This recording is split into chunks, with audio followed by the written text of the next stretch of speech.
is the use of mind to control life processes. To control those processes by willfully acting upon the archetypal structure which give to these processes their basic character. Perhaps I better repeat it. Magic is the use of mind to control life processes by willfully acting upon the archetypal structures which give to these processes their basic character. Now, this definition implies a number of things. It implies first that life pervades everything. All activities in the world in which we live are the result of life processes. This is basic in all ancient thinking. The nature and character of these life processes are determined by archetypal structures which exist in the realm of mind. Mind conceived as the principle of formation.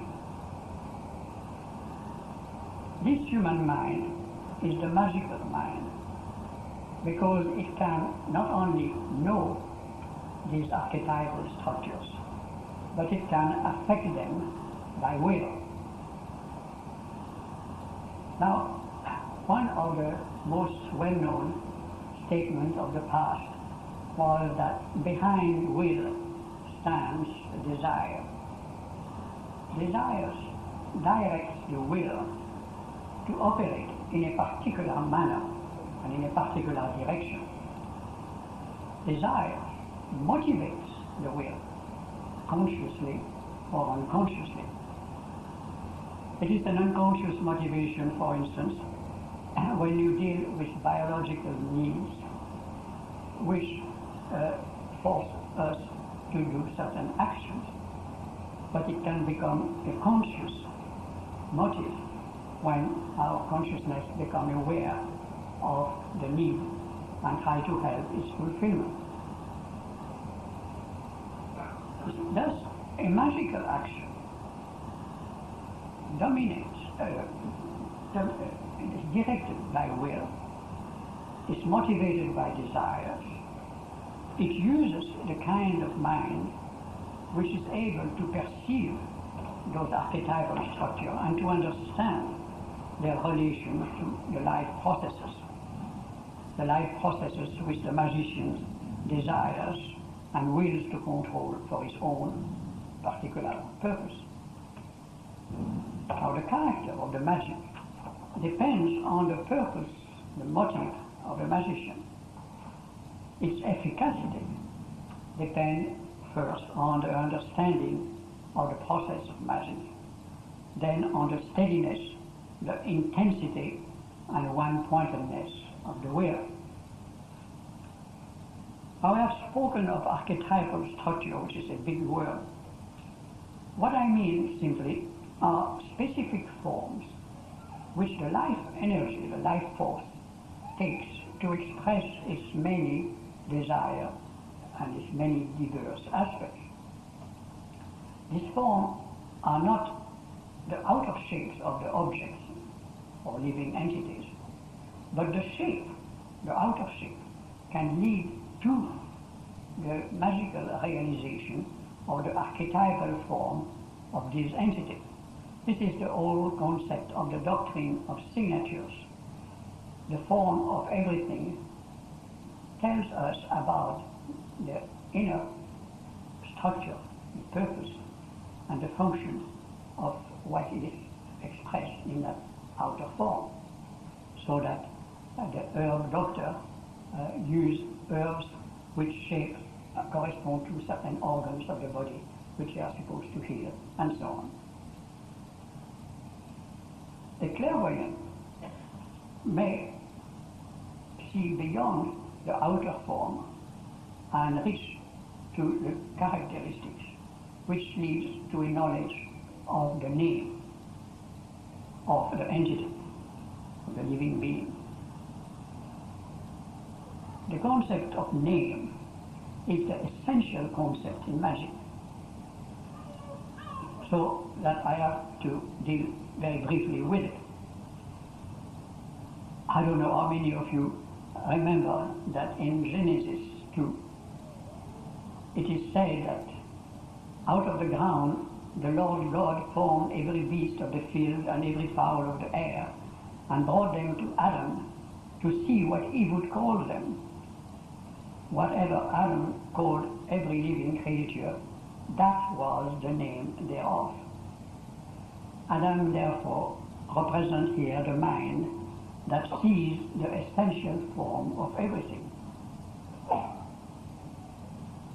It loses, however, this power once it gives good and evil interpretation to what it sees, once it takes from the fruit of the good and evil, or the tree of good and evil. All magic is based on the use of the real name of whatever the magician wants to act upon. In some cases, it is not so much a name as a hieroglyph, a seal, a magical seal.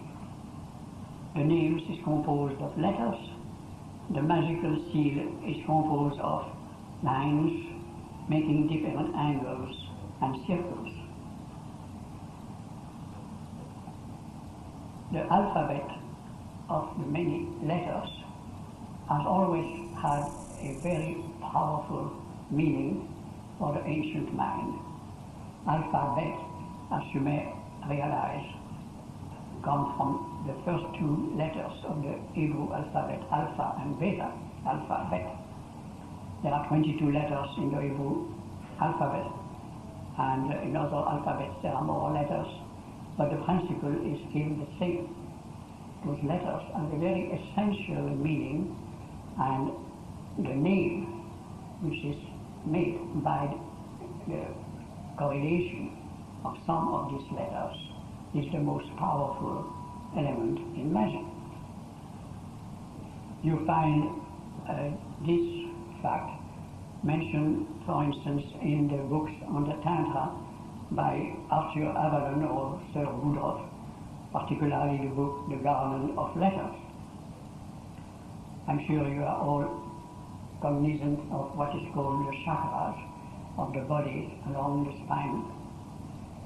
And you have undoubtedly heard a word which is now not only much used but terribly abused, the word of the Kundalini force and the rise of the Kundalini force. While this is not exactly part of our topic, I think I might say just a few words to try to give a more philosophical and basic interpretation of what is involved. You see, life starts from a unity, or rather the two in one, the sperm and the ovum, forming one original cell. From that cell, the life, or in that cell, the life energy is Unitarian. It has a one power. But as the cell differentiates into myriads, billions of cells, groups of cells, each group having a particular function, that one power of life differentiates, branches out, as it were, into a variety of energies, particularly through the nervous system. Now, that one current, having reached the apex, or rather the bottom of the arc of differentiation, is said to rest in the last chakra and bottom of the spine, the Muladhara chakra. It is God in the depths, the power in the depths of human nature. The energy is the energy of human nature, not of any particular man, but of human nature. Once its cycle is completed, that energy can and can be made to rise in a unified ascent through all the different centers, the different letters of the name of human nature, which is spread along the line of the spine. Then the entire energies of your body become condensed into one stream and eventually one point in the center, called the ajna center, in the forehead or back of the forehead. There it can resonate to a descent of the supernatural energy which reaches down from a center above the head. Perhaps now that we have a Pope among us, you may wonder why all those, whether it was Egyptian or Catholic or Hindu or Tibetan leaders, have those high tiara above their, wear them above their head. Because at the point of the tiara, that is the center from which the spiritual forces descend to unite with the ajna energy of all the body energy concentrated there, the rest of the body being in a cataleptic, almost dead condition.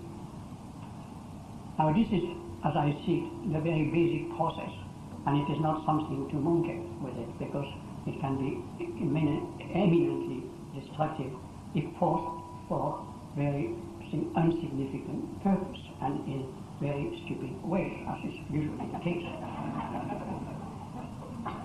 You see, in magic, and the Kundalini rise, if it means anything, is a essentially magical operation. It is the motives, which make magic black or white. It is the purpose of the operation. But there is also what I call grey magic. It refers to the motivation that is neither deliberately constructive nor destructive, but rather a matter of intellectual curiosity and socialization in a society which is essentially dominated by the ego. Now let us consider astrology. I have repeatedly stated in past years that a birth chart is a celestial name. It is the celestial name of the person who is born with it.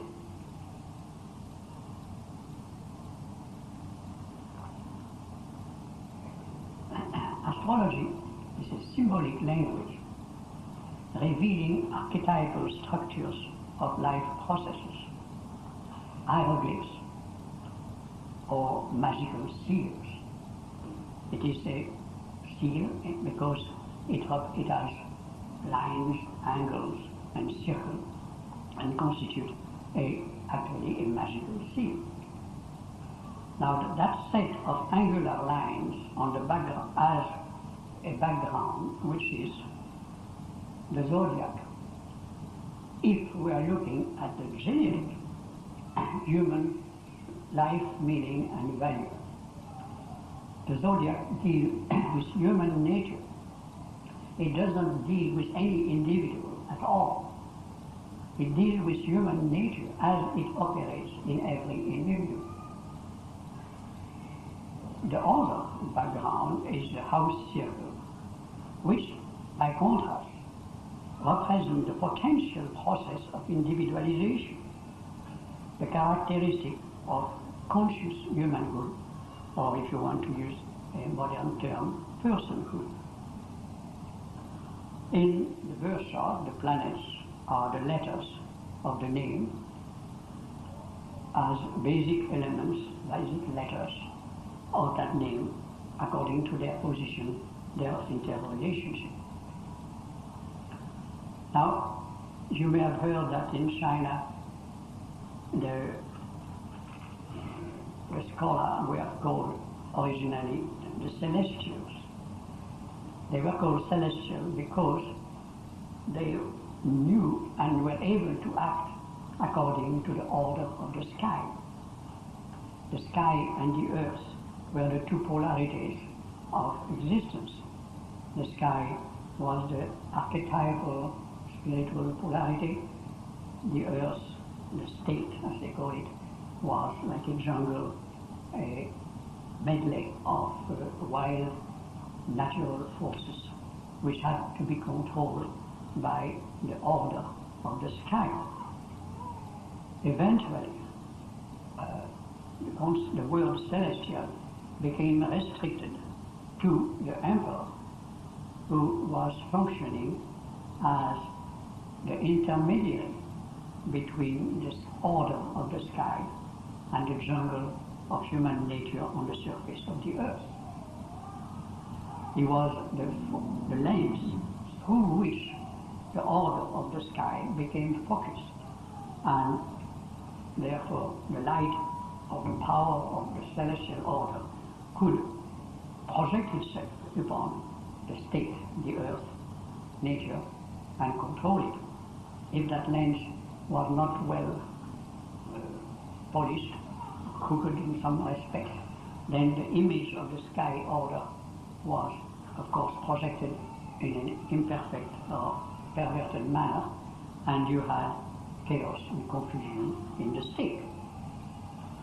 Now, I mentioned that because in a certain sense, the astrologer is like the emperor who is trying to project the order of the sky upon the confused understanding of his client. I have spoken of astrological magic because whether we like it or not, whether we are conscious or not of the fact, the use of the birth chart is a magical operation. It tends to set the life process of the native, the client, into a form. Now that form could very well be a wrong interpretation of the archetypal structure if the mind of the astrologer is not clear and is not a perfect lens to bring meaning into that projection of the order of the universe into the birth chart of that particular person. But even if the lens of the astrologer's mind is correct, the form, you still can produce a situation which is like a straitjacket. Mentally speaking, a straitjacket of expectations and also of images of past events to which are given a particular meaning which may not be adequate or may not have meaning in terms of the whole of the chart. Obviously, the chart is a magical seal only if you see it as a whole. Just like a painting has significance aesthetically, artistically, only as a whole painting. If you are just saying there is a bit of red and there is a bit of green and there is a big square of blue and all that, and you don't understand the painting, you don't have an aesthetical, a holistic reaction. Now, this applies not only to astrology, but it applies also very much so today in medicine. Because when a doctor names a biological or psychic condition as this or that particular illness, he defines the condition. He gives it a finite, exclusive form. It is that illness and no other. Now, it is sometimes said that knowing the name of the illness is half of the cure, the diagnosis. But there may be also half cures, or even a wrong diagnosis, or, as often happens, the result is a iatrogenic illness or a doctor-engendered kind of illness, of which once it was said that 1/10 of all the patients in hospital were sent there because of an illness which was caused by the doctor. Now, the question, of course, arises that if the diagnosis and the treatment of a condition is a magical operation, as it no doubt is in a deeper sense, the important thing, of course, among other things, is the motivation of the doctors, whether it is conscious or unconscious. Of course, the doctor has his Hippocratic oath to save and maintain life, which in some cases today may be very obsolescent. Consider the situation of modern medicine prolonging life when it has no business to be prolonged. But there are also, of course, various motivations in any doctor, and I am not being negative about it. He has to make a living, he wants to increase his professional status, or even simply learn more about how a human body reacts to this or that condition, which of course at best is intellectual curiosity. But that is exactly what I mean by grey magic. And it is the same situation which happens when you are dealing with astrology and a birth chart. All depends on the motive that you have in interpreting the chart, meeting the client, and so on. And it is something which, unfortunately, I'm afraid, many people, many young people particularly, or all want to, in a different way, sometimes fail to realize the importance of. You want to be a professional astrologer without really asking to yourself why you want to do it, and what is actually your motive in so doing.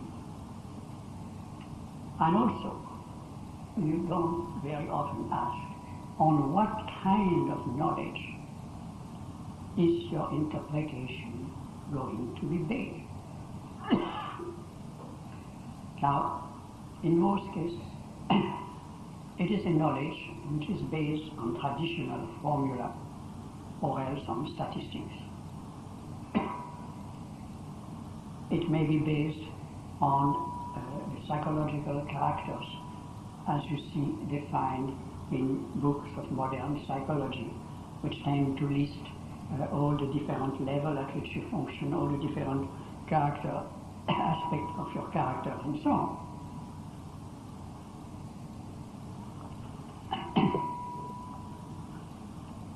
My approach, which I have been promoting for some 50 years,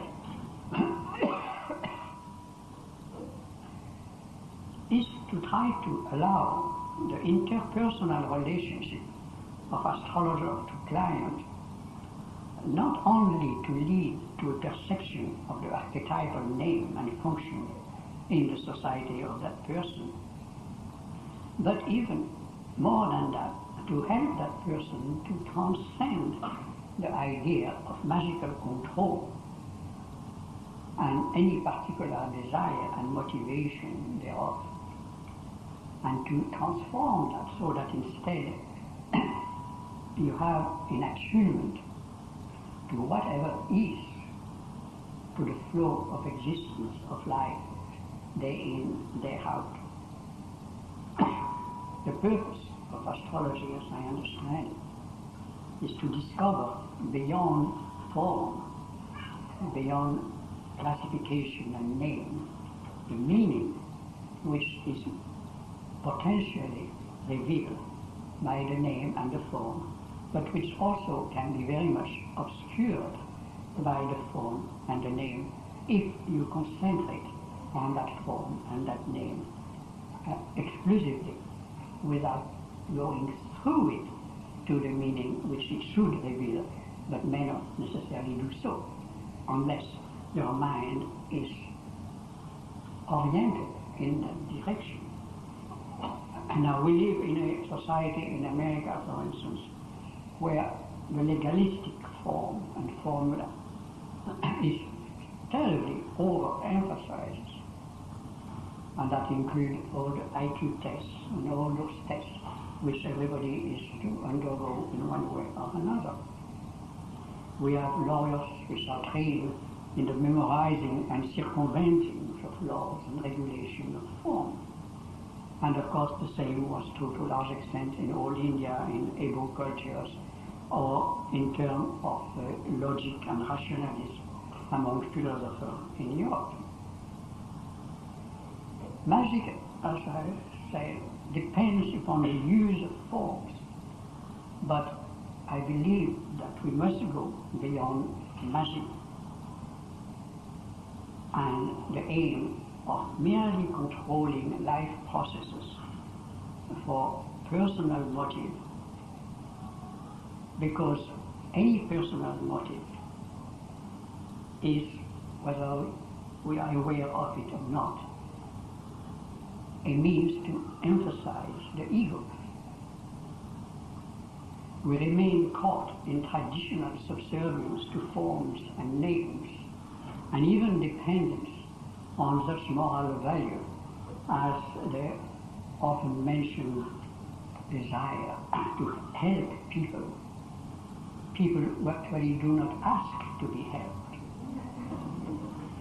One of the most important principles in any true occultism is that you should never help people who do not ask for help.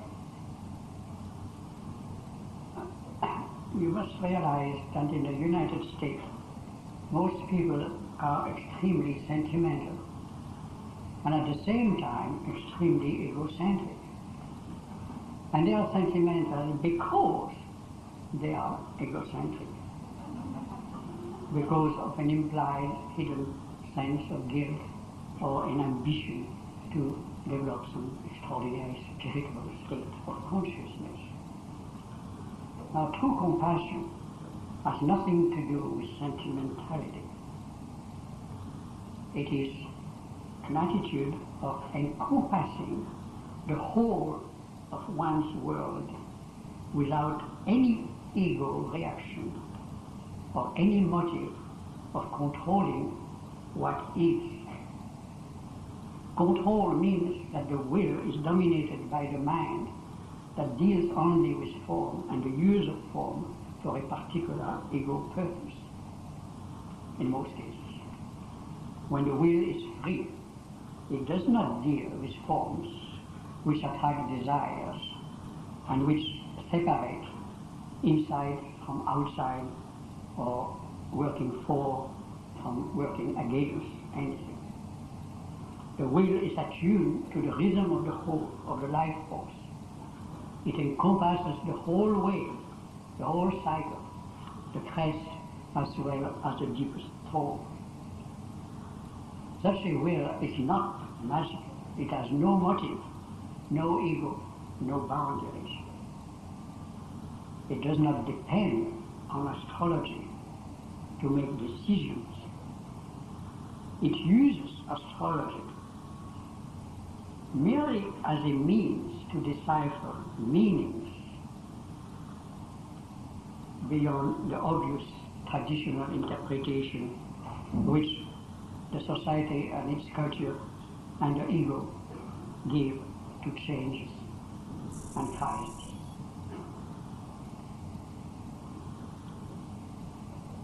I have given at least 50 years of my lifespan to try to develop and promote such an approach to astrology, gradually attempting to make clear what I at first intuitively felt. This is my legacy to the astrological world, and I can only hope and trust that my younger friends will understand it and use this basic approach in their own terms. Peace and strength to them and to you all, my friends. I thank you.